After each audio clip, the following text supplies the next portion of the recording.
Dari ini juga nampak pada kembali diberikan bahawa walaupun dikurangkan bajet untuk UA, Universiti Awam, tetapi ya, universiti semua dilatih untuk berdikari, mencari dana sendiri untuk melonjakkan lagi pencapaian. Tapi untuk bidang R&D dikekalkan supaya proses untuk kita mengkaji sesuatu yang baru itu dapat kita teruskan. Dan baik, tadi bukan saja yang dihasilkan oleh UTM, bukan saja itu, sebenarnya banyak lagi Fetri. Nak tanya Fetri suka tak berkuda? Berkuda ni bagus tapi kena ada ilmu jugalah. Betul, dan saya lihat kalau kata ayahnya seorang ialah penunggang kuda, dia pasti akan ajak anak-anak dia untuk berkuda juga sebab sunnah satu lagi, sebab kalau kita sekadar menunggang kuda, menaiki kuda tak boleh gitu, sebab kita kena belajar bagaimana kita nak menambat hati si kuda tu. Barulah dia akan bawa kita dengan cara betul. Baik juga untuk anak-anak orang kurang upaya. Betul. Supaya dapat kita olah sistem badan dia menjadi lebih menarik. Juga ya penting untuk lelaki sebenarnya. Dia tulang belakang kan, kita boleh betulkan balik. Ada memang manfaat untuk lelaki. Selain kalau kita naik kuda ni, tak boleh duduk macam ni tau. Dia kena macam berdada. Sebab dia melambangkan keperkasaan pejuang. Betul, dan ikut arus gerakan kuda tu supaya kita tidak terseliyuh oleh pinggang kita ni. Okey, jadi kena ada teknik, kena belajar lama. Biasa kita naik kuda-kuda yang jinak kan. Yelah. Kalau kita naik kuda-kuda yang perang tu, okey. Kalau anda masuk ke pintu utama UTM Skudai, akan nampak dah ada satu padang luas, ada kuda. Antara universiti lah yang ada kuda selain pada universiti seperti UPM dan sebagainya. Kalau teringin naik, saksikan bingkisan telah bersedia kali ini. Silakan.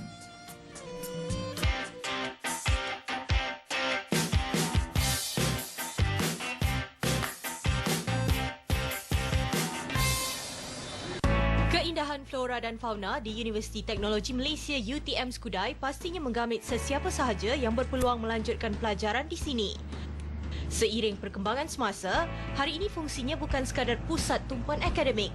Institusi pendidikan terulung di Johor Bahru ini turut dibuka kepada orang awam untuk menikmati pengalaman ala percutian dalam kampus. Edutourism ni telah dimulakan tahun 2001 lagi oleh Kementerian Pendidikan dan juga Kementerian Budaya, Seni dan Pelancongan ketika itu, yang mengiktiraf edutourism sebagai salah satu daripada pendekatan untuk meningkatkan pelancongan di Malaysia.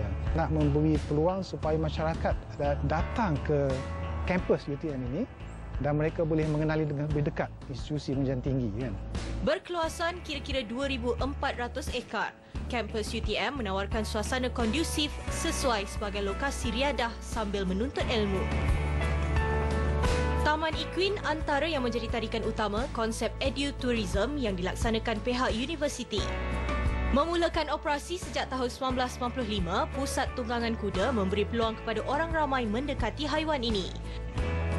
Bukan sahaja pelajar sendiri, malah pengunjung dari luar boleh merasai pengalaman bersiar-siar menaiki kuda. 20 ekor kuda yang ada sentiasa dilatih dan dijaga rapi oleh pengurusan Taman Equine. UTM juga merupakan institut pengajian tinggi awam pertama yang menawarkan ijazah sarjana muda dalam bidang sains dan pengurusan equine. Ini dia akan mengajar kursus-kursus berkaitan dengan horse riding, healthcare and diseases, kemudian equine performance dan equine nutrition kepada student, termasuk juga farm and stable management, equine business management dan event and competition management. Pada tahun lepas, pengajian ini bermula dengan hanya 27 pelajar. Sehingga kini, Akademi Equine terus mendapat sambutan mereka yang meminati pengurusan kuda. Ini boleh membawa juga saya ke kepolisan lah, dalam dunia polis sebab dia ada unit untuk pasukan berkuda. Saya minat sebab saya mahu ada stable sendirilah. Selain menjadi medan latihan asas bagi pelajar mengendalikan tunggangan, beberapa aspek penting turut diterapkan terutama ketika memberi arahan kepada kuda yang digunakan bagi tujuan pelancongan.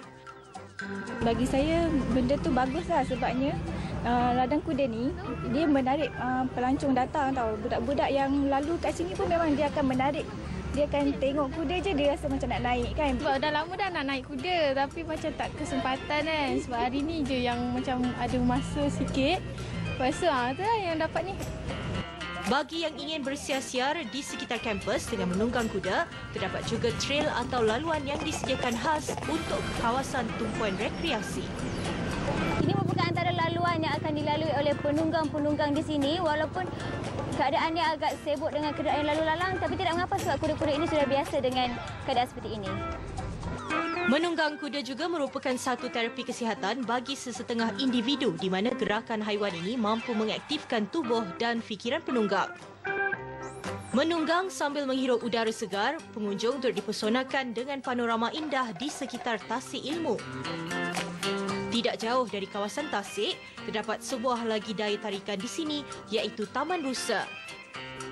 Haiwan sering berkeliaran begitu mudah dilihat setiap kali melalui laluan pintu keluar masuk kawasan kampus. Yang datang dari jauh, anda tidak perlu risau jika tiba lewat petang.